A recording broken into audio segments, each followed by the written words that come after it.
মহারাজ কি কিছু ভাবছেন? না মানে আপনাকে দেখে খুব স্বস্তি পাচ্ছি না মহারাজ। মনে হচ্ছে আপনি দুশ্চিন্তার মধ্যে আছেন। আমি কি ঠিক অনুমান করেছি মহারাজ? এটা খুব সাধারণ অনুমান গোপাল, এই অনুমান আমরা সবাই করছি। হ্যাঁ মহারাজ, আপনার দুশ্চিন্তার কারণ বলুন, যদি আমরা কিছু করতে পারি। মহারাজের কি তবে মনে নেই হর্ষ? তাই কি মহারাজ আপনি এতই বিমর্ষ? তোমরা সবাই জানো যে এবছর একেবারেই ভালো ফসল ফলেনি, প্রজাদের এবারে যথেষ্ট দুর্দশা চলছে। এই অবস্থায় খাজনা আদায় তো একেবারেই অসম্ভব। ঠিক বলেছেন মহারাজ, খাজনা আদায় এখনো অবধি কিছুই হয়নি। ওদিকে নবাব ক্রমাগত খাজনার জন্য তাগাদা করেই যাচ্ছে, আর তাতেই আমার মনটা কেমন অস্থির অস্থির করছে। মহারাজ, আমার মনে হয় সবার প্রথমে আপনি দুশ্চিন্তা করা ছেড়ে দিন, তাতে মন ঠান্ডা হবে। ঠান্ডা মাথায় অনেক কিছু বুদ্ধি খেলে। আর ততক্ষণে নবাব ডান্ডা হাতে দুধ পাঠাবে নাকি? মহারাজ, গোপালের বুদ্ধিশুদ্ধি দিন দিন লোপ পাচ্ছে বলেই আমার বিশ্বাস। ব্যাস, এই শুরু হলো মন্ত্রীর চতুর কথা। মন্ত্রীমশাই নিশ্চয়ই মহারাজের দুশ্চিন্তা দূর করবার জন্য ইতিমধ্যেই অনেক উপায় ভেবে ফেলেছে। সে উপায়ের কথা আমি পরে শুনব, আগে আমি রাজজ্যোতিষীর কথা শুনতে চাই। তুমি তুমি আমার হাত দেখে কিছু বলতে পারবে রাজজ্যোতিষী?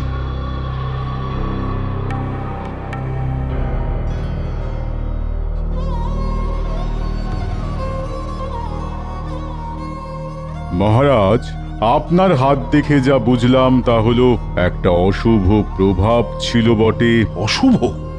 আচ্ছা, বেশ বেশ, তা এখন কি অবস্থা? সেই অশুভ প্রভাব কেটে গেছে, তাই আর আপনার বিশেষ কোনো চিন্তার কারণ নেই। চিন্তার কারণ নেই বলছো? তবে কি? মহারাজ, আমার মনে হয় এই সমস্ত গেঁয়ো যোগী দিয়ে আর কিছু হবে না। আমি কতদিন ধরে এখানে রাজজ্যোতিষী আছি সেটা কি ভুলে গেছেন মন্ত্রীমশাই? সেই জন্যই তো বলছি, আপনার সময় পেরিয়ে গেছে। মন্ত্রী, থামো দেখি। মহারাজ, আমি এমন একজন জ্যোতিষীকে চিনি যিনি হলেন ত্রিকালদর্শী। সব কিছু দোষগুণ উনি বলে দিতে পারেন, আর কোনো রকম সমস্যা থাকলে উনি তার বিধান দিতে পারেন। তাই বুঝি? ব্যাটার মতলব ঠিক ভালো ঠেকছে না। আপনি যদি তার সাথে দেখা করতে চান তাহলে তাকে রাজসভায় একবার আনা যেতে পারে। বেশ মন্ত্রী, তবে তাই হোক। আমি তার সাথে দেখা করতে চাই। তুমি তাকে এই রাজসভায় আনবার ব্যবস্থা কর। বিলক্ষণ মহারাজ।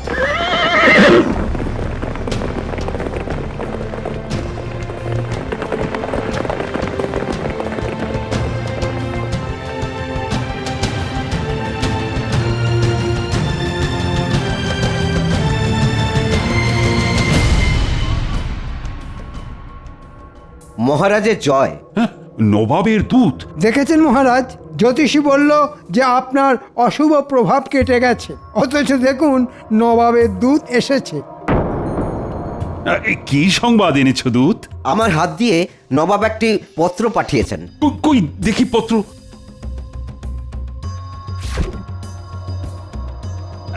তুমি এখন যেতে পারো দূত। নবাবকে আমার কুশল জানিও।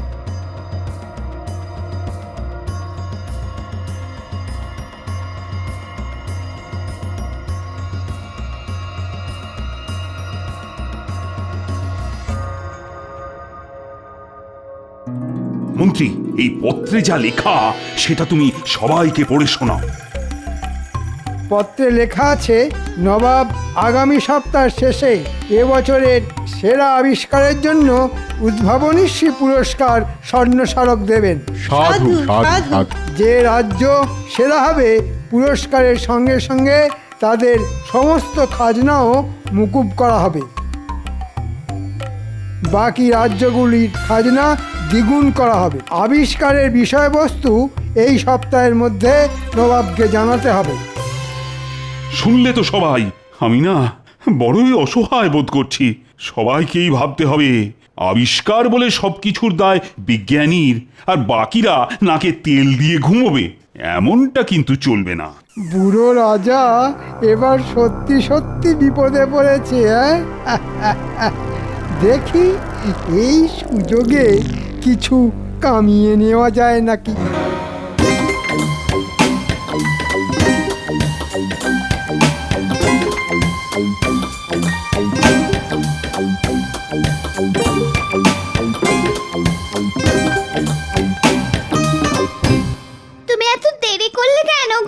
সে আমি জরুরি কাজে ব্যস্ত ছিলাম। কেন? দুজন অতিথি বসে আছে সেই কখন থেকে, তাই বললাম। দুজন অতিথি কোথায়? ওই ভেতরের ঘরে। আরে আগে বলবে তো, চোর ডাকাতও তো হতে পারে।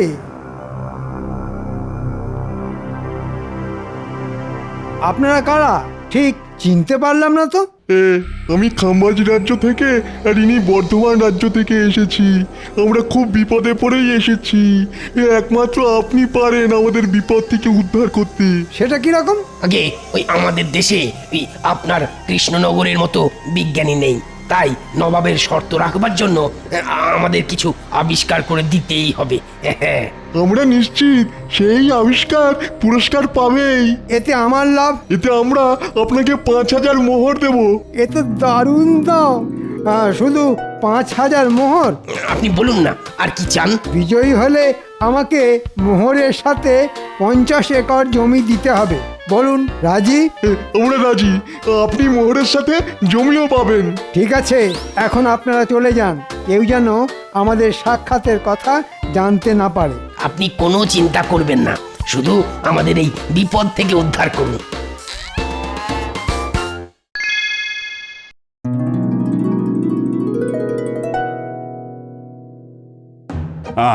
কাল আমি তোমাদের সবাইকে বলেছিলাম নবাবের পত্রের বিষয়টি চিন্তা করতে। তা আমি জানতে চাই তোমরা নতুন আবিষ্কার নিয়ে কেউ কিছু ভেবেছো কিনা। মহারাজ, আপনি কোনো চিন্তা করবেন না। আরে চিন্তা করি কি আর সাথে, বিজ্ঞানীকেও তো রাজসভাতে দেখছি না। বিজ্ঞানী এখন ভীষণ উদ্যমে নতুন জিনিস আবিষ্কার করছেন, তাই সকাল থেকে উনি আদার জল ছাড়া আর কিচ্ছু খাননি। চত্ব সব। বিজ্ঞানী একটা নয়, একসাথে দুটো আবিষ্কার করে নবাবকে মুগ্ধ করবেন। বলো কি? নিশ্চিন্ত থাকুন মহারাজ, পুরস্কার কৃষ্ণনগরী ছিনিয়ে নেবে, কারণ এরকম আবিষ্কার আগে হয়নি। একটাতে 10 বছর বয়স কমবে আর একটাতে 10 বছর বয়স বাড়বে। এ তো দারুণ ব্যাপার মহারাজ। আমাকে আজকাল অনেকেই বুড়ো বলছে। যদি 10 বছর বয়স কমে যায় তাহলে খুব ভালো হবে। আগে কৃষ্ণনগর বাঁচুক, তারপর দেখা যাবে। তা বেশ গোপাল, বেশ, তোমার কথায় আমি কিছুটা আশার আলো দেখতে পাচ্ছি। বেশ বেশ, এটাই আমার সুযোগ। ছিনিয়ে নেব আমি বয়স বাড়া কমার আবিষ্কার, আর তারপর কয়েক হাজার মোহর। শোন, তোদের দুজনকেই বলছি, খুব সাবধানে কাজ করতে হবে। আজ রাতে বিজ্ঞানীর ঘর থেকে আবিষ্কার চুরি করতে হবে, আর কাল জ্যোতিষী সেজে মহারাজের সামনে যেতে হবে। কিন্তু আমরা কি বলবো মহারাজের কাছে? শোন, মহারাজের সামনে শুধু অঙ্গভঙ্গি করবি, কোনো কথা বলা যাবে না, তাহলে ধরা পড়ে যেতে পারিস। যা, আজ রাতের কাজ কর। ওই চুরিটা তোরা বেশ ভালোই পারিস।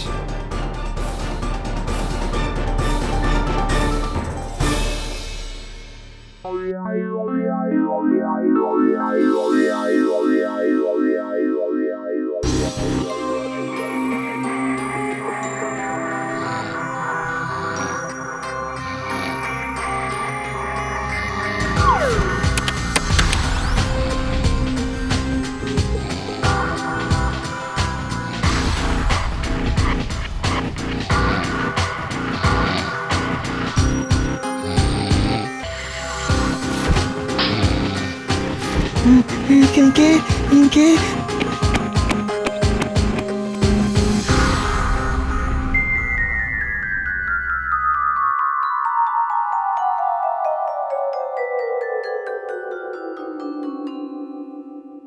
কি সর্বনাশ মহারাজ, এখন কি হবে? আমিও তো কিছুই বুঝতে পারছি না। আমি দেখেছি স্পষ্ট, একজনের হাতে লণ্ঠন ছিল। হায় হায়, কি হলো? আবিষ্কার যে চুরি হয়ে গেল। আমার মনে হয় না এতে বিশেষ কিছু চিন্তার আছে। মহারাজ, আপনি তো দূত পাঠিয়ে নবাবকে বলেই দিয়েছেন যে আমরা কি আবিষ্কার করেছি। হ্যাঁ, দূত আমি পাঠিয়েছি। আবিষ্কার চুরি হয়েছে, কিন্তু আবিষ্কারক আমাদের সাথেই রয়েছেন। আমার মনে হয় বিজ্ঞানী আবার বানিয়ে ফেলতে পারবে। আজ্ঞে মহারাজ, আমি আবার বানাতে পারবো। যাক বাবা, তাই যেন হয়। মহারাজের জয় হোক, নবাবের দূত এসেছেন। দূত? আচ্ছা আচ্ছা, পাঠিয়ে দাও। বুঝতে পারছি না আবার কি হবে। ওহ,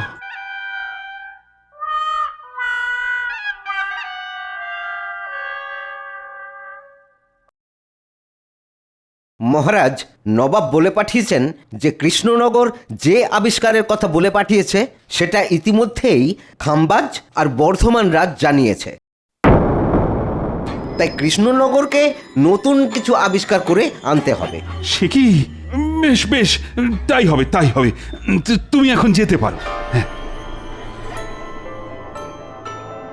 কি সর্বনাশ, এখন কি হবে? আরে হাতে তো মাত্র 5 দিন। উফ, নবাবের যে কি খেয়াল হয়। বিজ্ঞানী, ও বিজ্ঞানী, তুমি বলো না এই 5 দিনে নতুন কোনো আবিষ্কার করতে পারবে? মহারাজ, আপনি তো সব জানেন। আপনি তো জানেন যে একটি আবিষ্কার করতে কত পক্ষ লেগে যায়, সেখানে মাত্র 5 দিন। আমি পারবো না মহারাজ, আমাকে ক্ষমা করবেন। ও গোপাল, তুমি আমার একমাত্র ভরসা। কিছু কি উপায় আছে? আমাকে একটু ভাবার সময় দিন মহারাজ। আরে আরে ভাবতে গেলে সময় তো লাগবে। কি ব্যাপার প্রহরী? মহারাজ, দুজন সাধু বাবা এসেছেন। সাধুরা বাইরে কেন মহারাজ? এ হলো আমার সেই ত্রিকালদর্শী জ্যোতিষী। সে কি? নিয়ে এসো মন্ত্রী।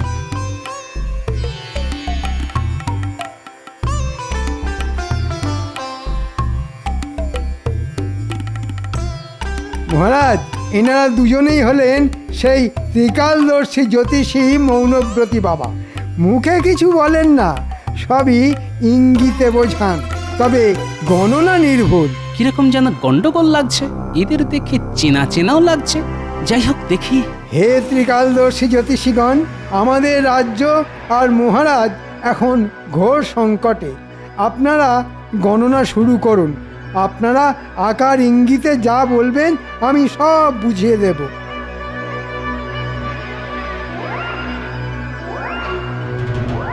রাজ্যের ওপর ঘোর অমঙ্গল নেমে আসছে মহারাজ, ঘোর অমঙ্গল। নবাবের রোষানলে সব শেষ হয়ে যাবে। কি তাই তো? কি সর্বনাশ! রাজাকেও বার্ধক্য গ্রাস করেছে, তার পক্ষে রাজ্য রক্ষা করা সম্ভব নয়। সে কি হে জ্যোতিষীগণ, এর থেকে বাঁচার কি কোনো উপায় নেই? আছে বা একটু বলুন।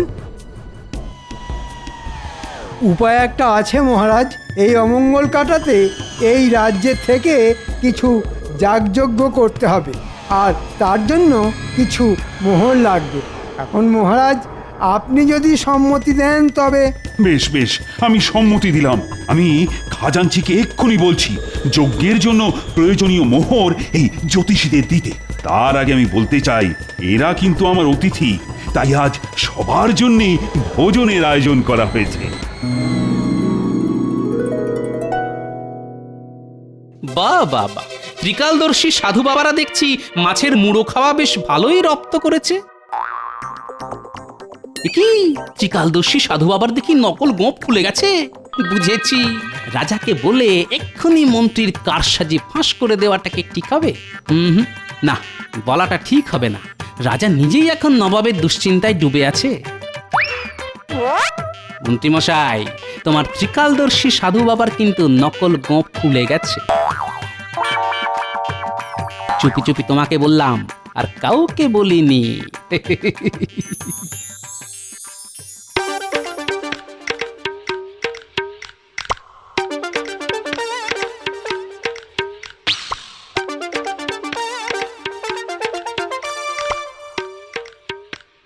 ব্যাপার বলো তো তোমার? হ্যাঁ, সেই কোন সকালে বেরিয়েছো, কোনো খবর নেই। বলি চিন্তা হয় তো নাকি? সে রাজসভায় অনেক কাজ ছিল। বলি রাজসভাতে কি এত তোমার রাজকার্য শুনি? দুপুরে নাওয়া খাওয়া বন্ধ দেখছি। আমার হয়েছে যত জ্বালা। আহা, আমি খেয়ে এসেছি, তুমি খেয়ে নিয়েছো তো? তোমার জন্য কি হাপিস টেস্ট করে বসে থাকো নাকি? আমার বুঝি খিদে পায় না? তা তো ঠিকই। সে দিনকাল আর নেই বুঝলে। বাবুর জন্য বসে থাকবো আর তিনি কখন এসে খাবেন। তা তো ঠিকই। ঘরের খাবার তোমার পছন্দ নয় সে তো জানি। আনু কি ছাই বাজার থেকে? 4টে মূল্য, 2টো পটল, একটু আলু, ছি।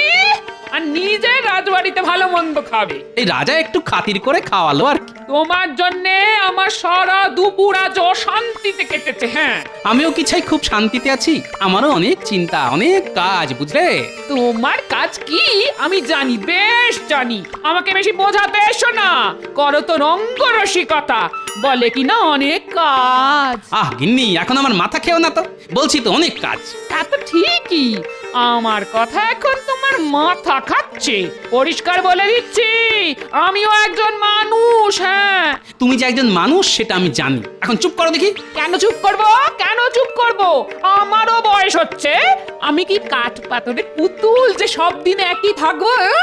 আমি তোমায় বলে দিচ্ছি, এ সংসারে আমি থাকবো না। থাকো তুমি তোমার মতো করে। হ্যাঁ, কি বললে তুমি গিন্নি? কাঠ পাথরের পুতুল? আরে গিন্নি, তুমি কি বললে তুমি নিজেই জানো না। বলো যা, এর হলো কি? পাগল হয়ে গেল নাকি?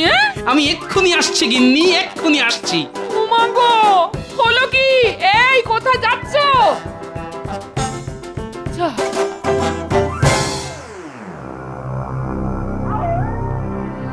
কাজটা ভালোই ভালোই হলো বটে, তবে মজুরিটা একটু বেশিই পড়লো। কিছু তো করারও নেই, হাতে যে সময় বড় কম। এখন তাহলে মজুরি আনতে মহারাজের কাছেই যেতে হবে। কি? তুমি কিছু জানো না কিন্তু গোপাল, যা দেখেছো ভুলে যাও। মন্ত্রীমশাই, আপনি ভালো করেই জানেন যে ভুলতে গেলে মোহর লাগে। আমি সেটা বুঝেছিলাম। এই নাও তোমার ভাগের মোহর। ব্যাস, আমি সব ভুলে গেলাম মন্ত্রীমশাই।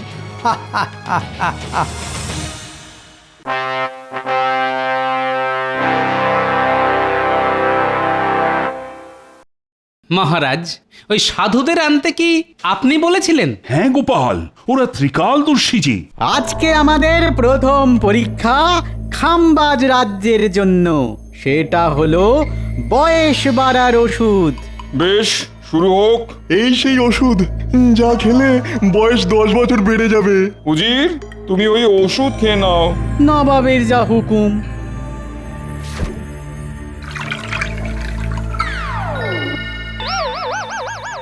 ও যে বাবা, আমি এত বুড়ো হয়ে গেলাম।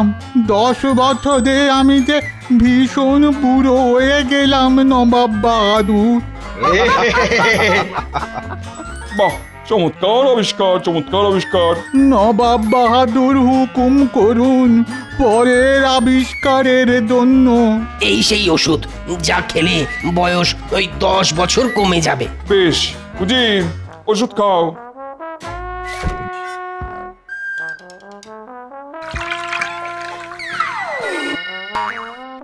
চমৎকার, চমৎকার। এবার এসেছে কৃষ্ণনগরের পালা। বলো, তোমরা কি আবিষ্কার করেছো? গোপাল, তোমার মুখ থেকে শুনি। আপনার দেওয়া শর্ত অনুযায়ী আমরা এমন জিনিস আবিষ্কার করেছি যা আপনার বয়স বাড়াবেও না, কমাবেও না। আপনি যেমন আছেন সারা জীবন নিজেকে ঠিক এইভাবেই দেখতে পাবেন। কই কই দেখাও সেই আবিষ্কার।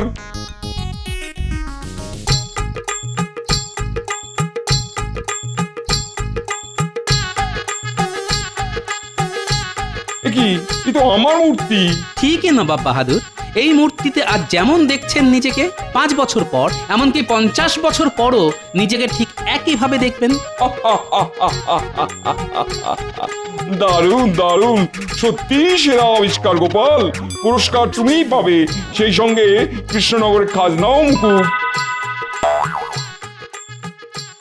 নবাব বাহাদুর, এ কেমন বিচার? আমরা এত দারুণ সব জিনিস দেখালাম, আর গোপাল ওই মূর্তি বানিয়ে প্রথম পুরস্কার জিতে নিল। তোমাদের যে আবিষ্কার, সেই আবিষ্কার কৃষ্ণনগরও করেছিল, কিন্তু আগে না জানানোর জন্য আমি সেটা বাতিল করি। তবে গোপালের আবিষ্কার সত্যি অভিনব। কিন্তু কৃষ্ণনগরের মন্ত্রী আমাদের 5000 মোহরের বিনিময়ে এই আবিষ্কার দিয়েছেন। এখন সেও গেল, সঙ্গে দ্বিগুণ খাজনাও দিতে হবে। এরপরে মন্ত্রী আমাদের থেকে জমিও চেয়েছেন। এ কি কৃষ্ণচন্দ্র, তোমার মন্ত্রী তো দেখছি জোচ্চোর। মন্ত্রী? তবে এই ছিল তোমার মনে? দাঁড়ান মহারাজ, এখনো তো দেখার বাকি।